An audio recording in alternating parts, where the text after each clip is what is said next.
Super Sensei Aaron. Today we have some cool stuff. We're going to be doing some Wi-Fi hacking. So the learning objectives for today are going to be understanding what Wi-Fi is, a little bit of background, some of the attacks, explaining the importance of Wi-Fi's for organizations. Then we're going to learn about different attacks, and then we're going to learn about how to actually do one of those attacks, which is going to be the WPA2 cracking. So lots in store today, more of a hands-on and red team exercise, which is always fun. So let's go ahead and dive into it. We'll go ahead and read the story here so we're caught up. But the much-awaited Sockmas of Warville Town is just days away. Glitch, the unsung hero, is closing all the doors to Mayor Malware's malicious intentions one by one. However, there is still much more to do. It relies on to get into the network. Glitch nods decisively. Exactly. Let's be one step ahead of the mayor. So, looks like Glitch already knows mayor's next step. So what they're going to be doing is demonstrating this and also showing how we can secure against it. So if you haven't already, go ahead and start up your machine and also your attack box. The machine is right here. Attack box is at the top.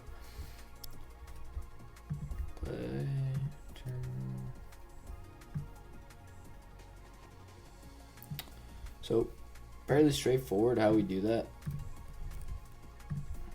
We just type SSH, the username we want to SSH in as, and then the IP we want to connect to. Just hit enter. Then it's saying there's a fingerprint. You just hit yes here.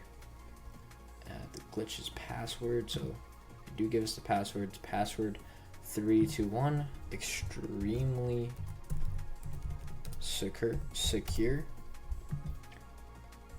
No exclamation, right? Boom, and we are in. Go ahead and clear the screen.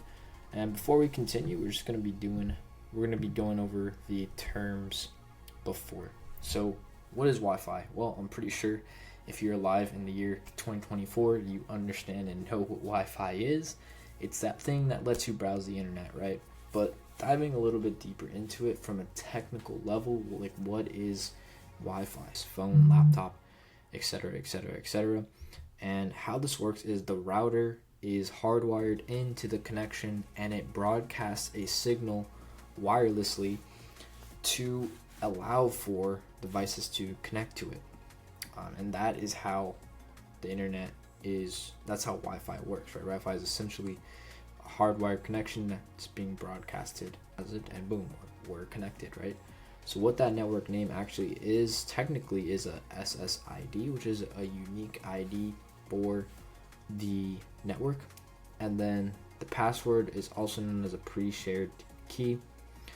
And once you successfully connect to the Wi-Fi, you now have an IP address inside that network, and you will uniquely be identified by that IP. And you can see right here an example what it looks like on Windows when you're connecting to a Wi-Fi network. So in this instance, QK443S would be the SSID, or the name of the network you're connecting to. And then the network security key here, or the password, is going to be the pre-shared key. And that's, pretty straightforward stuff. Like, everyone's pretty familiar with this, so it's not much something new, just a little bit more technical terms that we're dealing with here. So Wi-Fi in organizations, obviously wherever you work is going to have a Wi-Fi connection so that you're able to connect to it and do your work, unless you're hardwired in, which is not very typical. Most people rely on Wi-Fi when they're working in an office building. And there's a couple different ways attackers take advantage of this, right? Because the organization's Wi-Fi is being broadcasted, the attacker can see the name of it, right? And even though it's password protected and all that good stuff, there's still ways to get into the Wi-Fi, or even set up a Wi-Fi with a similar name to try to, get some people on there. So the first one we're going to look at is the evil twin attack. And essentially what that does is attackers will set up a network with a name that's very similar or to the organization's name. So for example, home internet, an attacker would create a fake Wi-Fi access point named home internet with 2 N's, and that way it looks very similar to the real Wi-Fi. And then what they're going to do is send deauthentication packets, which essentially what that means is it's sending packets to your computer, which disconnects you from the Wi-Fi, and then you're having to reconnect.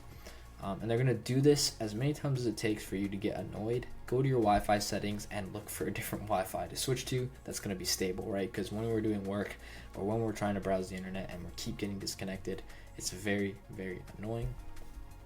And that's the nature of this attack, right? They want you to get to that point. They want you to see their Wi-Fi access point, which is going to have a stronger signal strength than the one that's the legit one.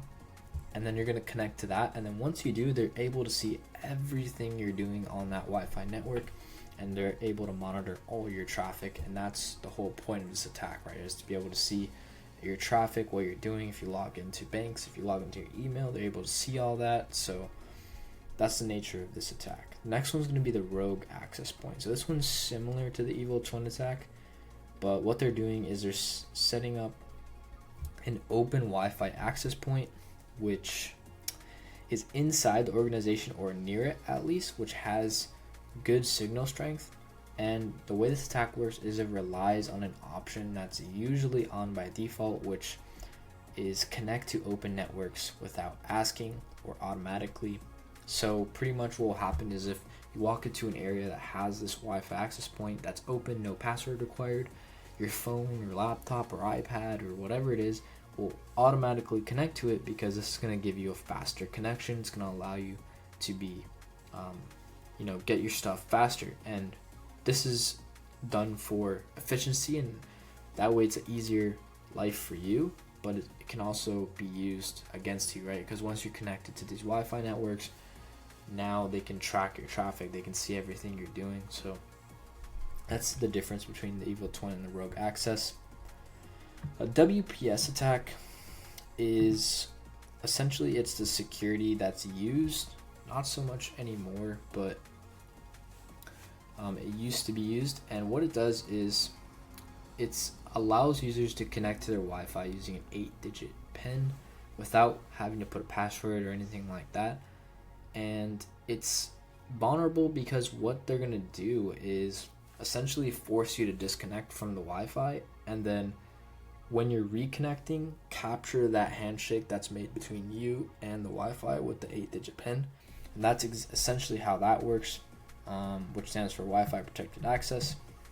And essentially what happens is there's a 4-way handshake that happens on here, and the security of this algorithm is determined by the length and complexity of the password for your Wi-Fi. So if your Wi-Fi password is short and not really complex, it's going to be a lot easier to crack your Wi-Fi and hack into it than if your password was like 20 characters long, random numbers, symbols, all this stuff.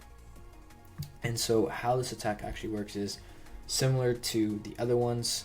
Besides rogue access, attackers are going to force you to disconnect by sending those packets over the authentication. Then they're going to capture the traffic between you and the router, and their goal is to capture the 4-way handshake. And then from there, what they can do is actually brute force the password once they have that, because inside this 4-way handshake is going to be the hash for the password. And what they're going to do is just going to crack the password by using the brute force method, using dictionary attacks, or and on the captured handshake file. So that's how that works. Today we're going to be looking at WPA2 cracking, showing WPA2 cracking. So that's what we're going to be doing today.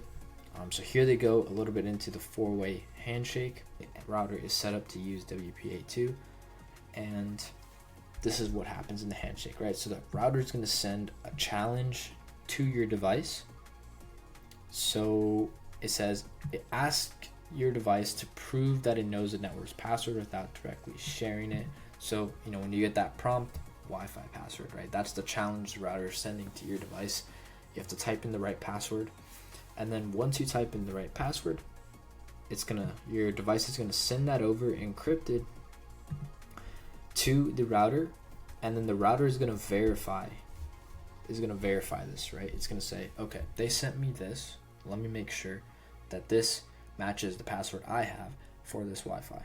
And that's what this third step is doing. And then if it is correct, it'll send confirmation.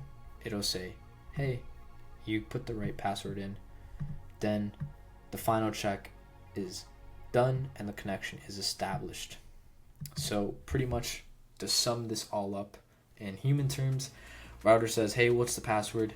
Your device, you type it in, you put enter, device says, hey, this is the password. Router says, let me make sure this is the same password I have. It is. All right, cool. Boom, connect you to the Wi-Fi. That's how the four-way handshake works. And so the vulnerability in all this is an attacker can capture this four-way handshake, and if they're listening when the device connects, then they can use it as a basis to attempt offline brute force or dictionary attacks. So essentially what they're doing is they capture this handshake happening, they capture the challenge the router sends, they capture the encrypted information your device sends over, which is the password pretty much, to the router, and then the router verifying it, and then the connection being established. And inside this handshake is the actual password. It's just encrypted into a hash form.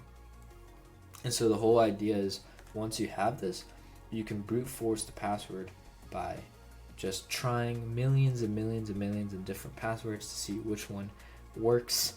And it takes a long time depending on the complexity, right? So anything with 12 characters or more is going to be what you're looking at for a good password, and it's going to take them longer to crack. 12 or less, I mean, people can start cracking those within like 10 minutes, an hour, a couple days. So you just want to be weird with that, right? Like, make sure your passwords are 12 characters or more. So now we're hopping into the actual practical side of this whole thing. So I'm just going to move this over here. So they want us to type the iwdev command. And what this is going to do is show us our wireless devices and their configuration. So let's go ahead and do that. Remember, you do have to be SSH'd into the VM for today. So you can see here we got a wide LAN, and we can see we got some other info here. So we got, it's up and running. We got a Wi-Fi device up and running. So let's see, the device interface WLAN 2 is available to us, and there are important details to take away from this. So the address is the MAC or BSSID of our device.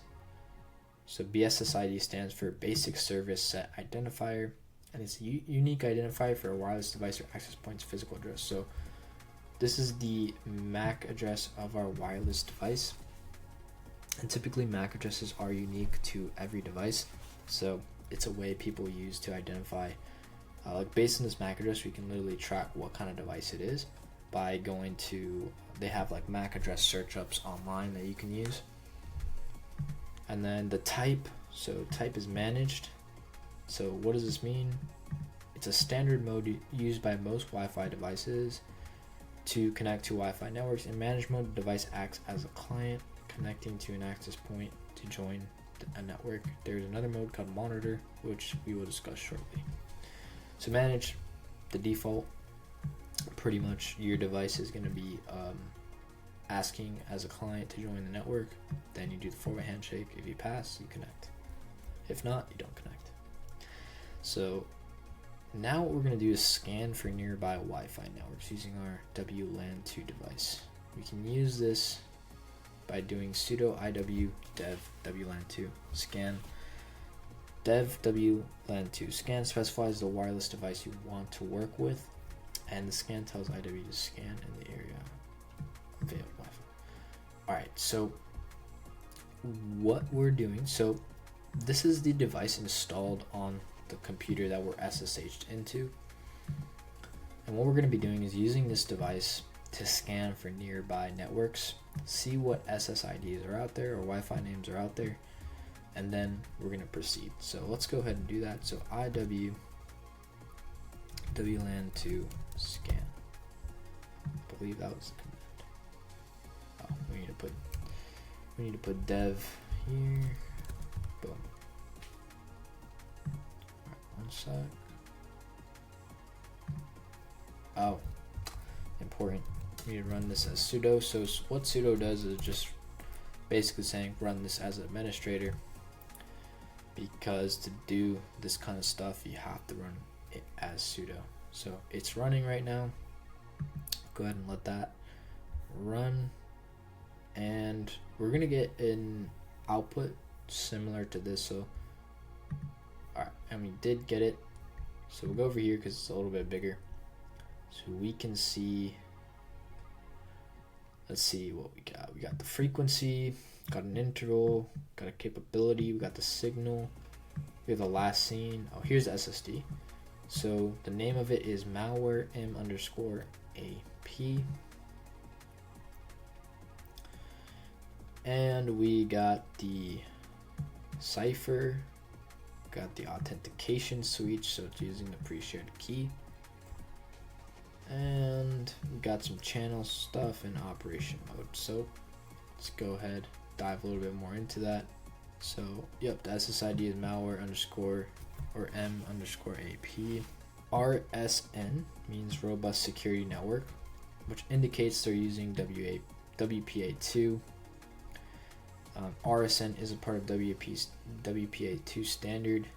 So these are usually it seems like these are interchangeable, so if it says RSN, we can assume WPA2 is being used.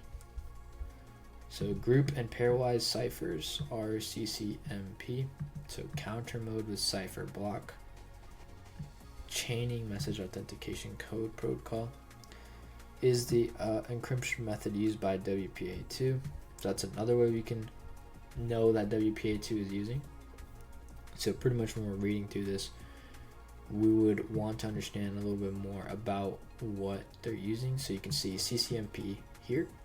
What that's going to tell us is they're using WPA2, and yeah, RSN's right here. So this right here tells us they're using WPA2 as their security. Authentication suites. So yeah, they're using PSK. We saw that. So DS parameter set, which is channel 6. The channel in terms of Wi-Fi refers to a specific frequency range within the broader Wi-Fi spectrum that allows for wireless devices to communicate with each other. There are various Wi-Fi channels. So the two most common are 2.4 and 5 gigahertz. In the 2.4 band, channels 1, 6, and 11 are commonly used because they don't overlap, minimizing interference. In the 5 gigahertz, there are many more channels available, allowing more networks to coexist. So yeah, pretty much 2.4 and 5 gigahertz are the standard for Wi-Fi frequency. And then within that, we have channels so that we can handle multiple devices at the same time, or multiple 2.4 gigahertz bands, and there's no interference or overlap. So this is another way we can tell what frequency we're on. But you can also see here, I'm pretty sure we can just say this is 2.4 gigahertz right here, because this is going to be hertz. So we can confirm that by going over here. So we can confirm that by going over here. So 2437 hertz, 2 gigahertz. So yeah, easy 2.4. So yeah, right here, channel 6. So we can also use this and be like, okay, channel 6 is 2.4. But moving on. So monitor mode, they're going to talk about it here. So it's a special mode primarily used for network analysis and security auditing. In this mode, the Wi-Fi interface listens to all wireless traffic on a specific channel, regardless of whether it is directed to the device or not. It passively captures all network traffic within range for analysis without joining a network. We want to check if our WLAN 2 interface can use monitor mode. To achieve this, we will run the command sudo IP link set dev WLAN 2 down to turn our device off. Then we will switch modes with that command into monitor mode, and then turn our device back on with sudo IP link. So what we're doing here is we're using our wireless device. So instead of having it in managed mode where it's going to be a client looking to connect to a network, we're going to put it into monitor mode, where what it will do is capture traffic instead of try to connect to the wireless network. So if you go on Amazon, you can get wireless adapters, which like USB dongles or however it is, and some of them do have this capability, some of them do not. So it's something you would have to check, but let's go ahead and proceed with these commands. So sudo IP dev wlan2 down, I believe is the first one. Oh, IP link set dev. IP link set, boom. Alright, so it should be off. And sudo IP or IW dev wlan2.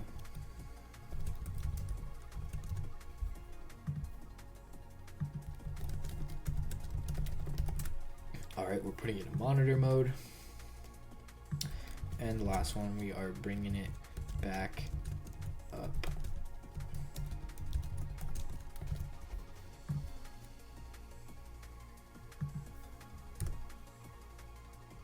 So you'll go ahead and confirm it is back up, and it is. So we can confirm by this command here. So we'll run that sudo IW dev wlan2 info. Yep, right here, monitor. You can also just run this command too, and it'll tell you. But we are now in monitor mode. So let's go. So now let's create one more SSH session. We want to have two separate terminals in order to see clearly how the attack works. You can align SSH terminals however you like, but here's an example. Alright, so what we're going to do is open up another terminal. We're going to move this one over here. And I'm going to bring this over here. And then we're going to SSH, this one, SSH glitch at 10.10.175.83. And then the password is password 321. Boom, we're in. Alright. So we got our two windows up. And let's go back over here.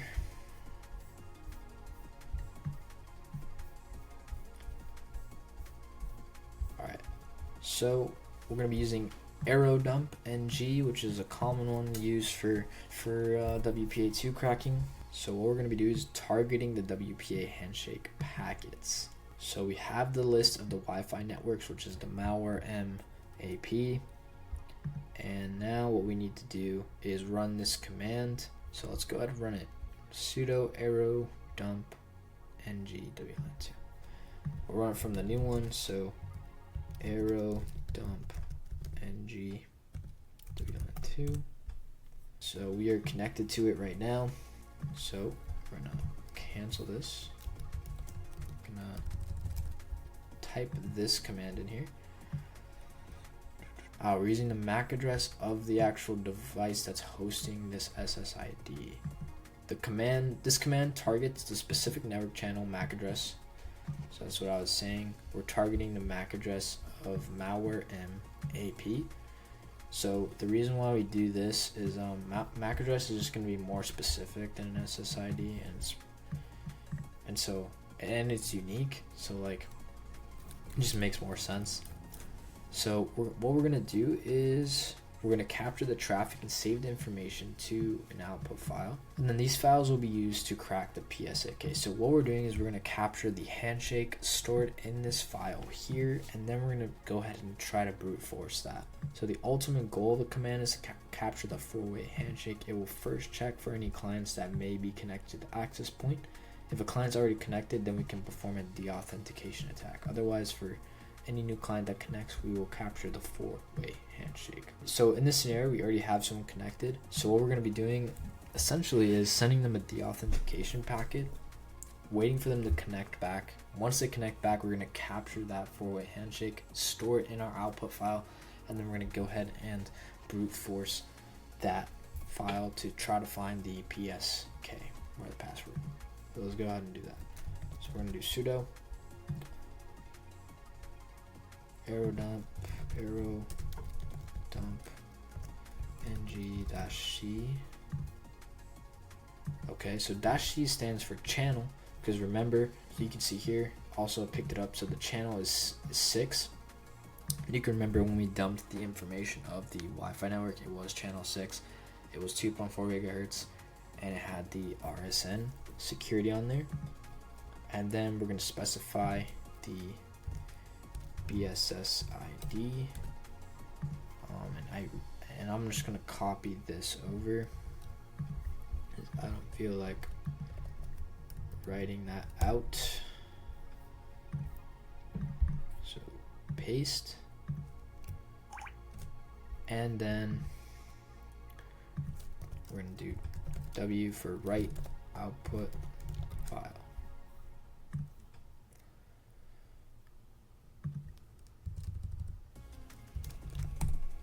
Alright, and we're gonna run that. Ooh. So we need to do 2 hyphens for BSS ID. It's my fault.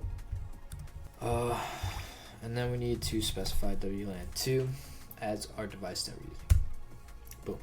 So now they're saying it's gonna take around like 2 to 5 minutes. So we'll go ahead and let that run. Come back over here. So we're gonna leave the command running until we are done with the attack. So it should take between 1 to 5 minutes before receiving the client information. In our case, it will show like this. That's the output we have over here. Note that station section shows the device's BSS ID MAC address that is connected to the access point. This is the connection that we'll be attacking. Now we are ready for the next step. So yep, we got that here, station. So on the second terminal, we're going to send the deauthentication attack. Because the client's already connected, we want to force them to reconnect. We can use airplay ng to send the authentication packets to either a specific client or to all clients connected to the access point. So these packets are essentially disconnect commands. Yeah, that's what we were saying before. Forcing a reconnection. When a client is disconnected, it automatically tries to reconnect to the Wi-Fi network. During this reconnection, we will capture the 4-way handshake. So this is the command we're going to use on our second terminal. I'm just going to copy this over for time's sake, but we'll still break it down. So we'll clear this over here.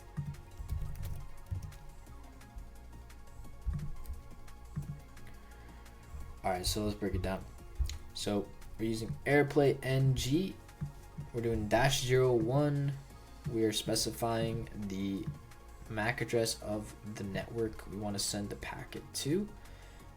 We are specifying the device we want to send the deauthentication packet to, and then we're specifying our device here that we're going to be using to send the deauthentication packet. So that's pretty much what this command is doing. So let's go ahead and run that. Boom. Looks like it worked. So let's see what we got over here.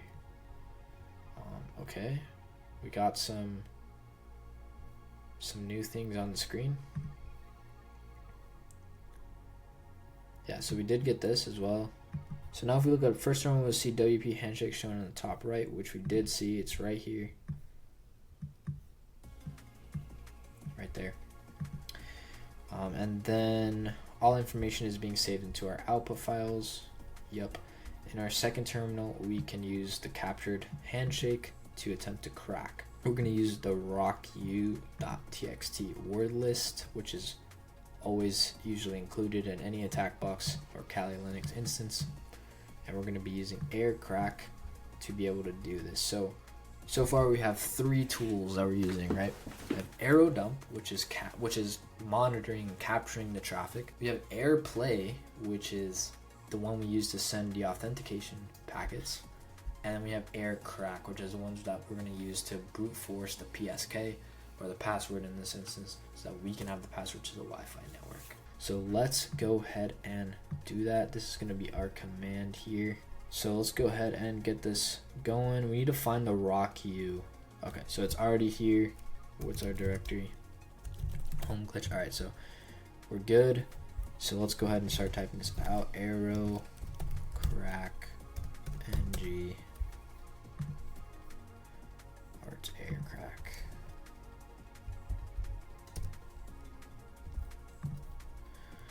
So air crack, the attack mode is going to be 2, and what that is for is WPA2. This attack mode will be different depending on the security of the Wi-Fi network you're doing. Then we're specifying the BSSID here. We'll go ahead and copy that.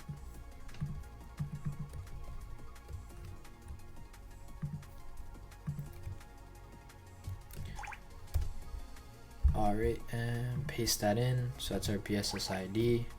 Then we're going to specify the word list here, which is in RockU. And then we're going to put the output here. So just so you guys understand what I'm doing here, the dot, so the reason why I didn't write home glitch and then RockU.txt is because this dot and then /. So dot, what that means is present directory. Want to switch to another directory, you would then use a slash. So if you remember, we did the PWD, which showed us we were in home glitch. So that means our present directory is home glitch, right? So if we put a dot, it's like saying home glitch, and then we're specifying the RockU text file inside of our present directory, and that's what that means. So output star cap. So yep, BSSID W flag indicates a dictionary list to use. Finally, we select the output files we'll be using in the 4. So I think, yeah, this should work. All right, boom. All right, and we found the password. So if you get this error right here, EAPL data, it means that you didn't capture the handshake. So you just have to repeat the steps, and you'll know.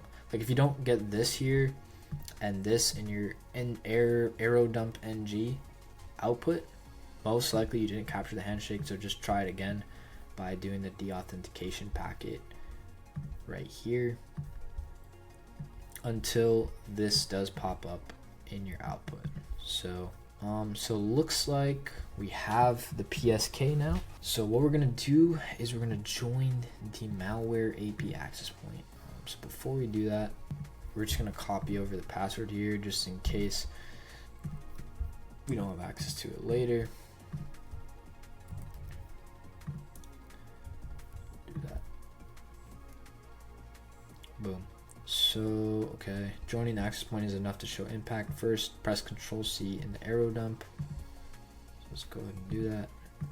We're done capturing. Boom. Then what we're gonna do is this. Just copy that over. Paste.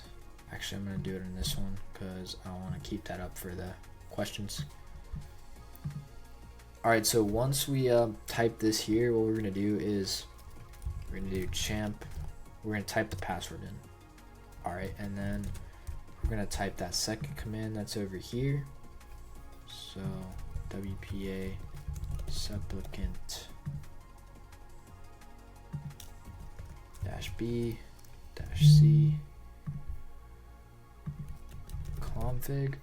So what we did here is we put the passphrase into a config file, and then what we're doing here is using the config file to connect using our WLAN2 device, and this is also going to switch our device back into managed mode automatically. So fluffy /champ 24. Oh wait, password for glitch. So it's password 321. Command not found. Did I spell it wrong? Oh, it's underscore. That's why. So, yep, underscore here. Initialize. So we did get that error. Okay, so we can ignore it. And so let's go back here, IW dev. All right, so once we put that in, we're gonna write IW dev, and we're gonna see here we're now connected to the malware MAP network. It doesn't say the name there, but that is the network. I confirmed it here. I rewrote, so you can see here. I did the commands again, and it said we were already configured. So that means that this has to be it, because this is just our interface. So, and that's WPA2 cracking, guys. So McSkitty looked in awe as Glitch flawlessly exposed a weakness in the Wi-Fi network. Glitch ponders and says, "That password is pretty weak, I must say. I wouldn't have been surprised if the mayor had already found a way." McSkitty gets to work right away while Glitch thinks about what is next. Glitch stops and says, "I'm ever curious if the mayor knows much about race conditions and how that will affect us." So pretty much the mitigation here for this is just have very long and complex password, because as you saw, we cracked that in like 0.01 seconds. So, and I'm on like a VM, so it's not even like, you know, we have a dedicated machine with like a bunch of graphics cards in there doing cracking. So that's why it's important to have good passwords for everything, not just your Wi-Fi, all your accounts, your emails, everything, because password cracking, especially with the way technology is improving day in and day out, it's just getting to a point where cracking passwords that are like 8 characters or 12 characters or less, it just happens in seconds, versus, you know, where it used to take hours or days. Let's go ahead and do these questions. So we need the BSS ID of our wireless interface. So we can go ahead and grab that here, right here. So you would just do IW dev. Then we go to our interface, WLAN2, get the address here. Gotta put it in your clipboard, copy, and put that in. Boom. So now they want the SSID and BSSID of the access point. So the malware MAP. So it was malware M_AP, comma. Let's go. Let's just double check. Alright, yeah, so it's right here, malware M_AP, and the BSS ID is this one right here. So go ahead and put that in there. And then what is the BSS ID of the wireless interface that is already connected to the endpoint? So we would go back to our arrow dump. It's going to be this one here. So it's under station. And then copy that over.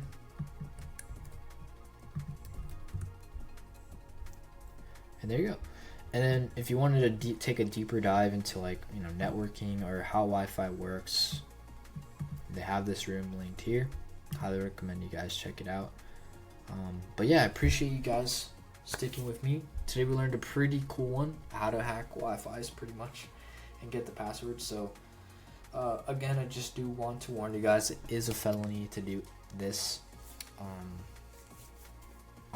unauthorized, when you don't have authorization or you don't own the network, right? So if you went out today just to you know, crack your neighbor's Wi-Fi to use his Wi-Fi for Netflix or I don't know what, that's a felony. So just be careful with where you're using this stuff, how you're testing it. Make sure you're in an environment, a lab environment, or you're on TryHackMe, or you're on Hack the Box, or you have your VM set up. Make sure that you are authorized and own everything that you're testing this stuff in, therefore you are safe. And to recap, guys, we learned 3 new tools: arrow dump, air crack, and air play. And we learned WPA2, how that works, the 4-way handshake. We've learned various different attacks on Wi-Fi's. We've learned what Wi-Fi is, what the SSID, PSK, BSSID is.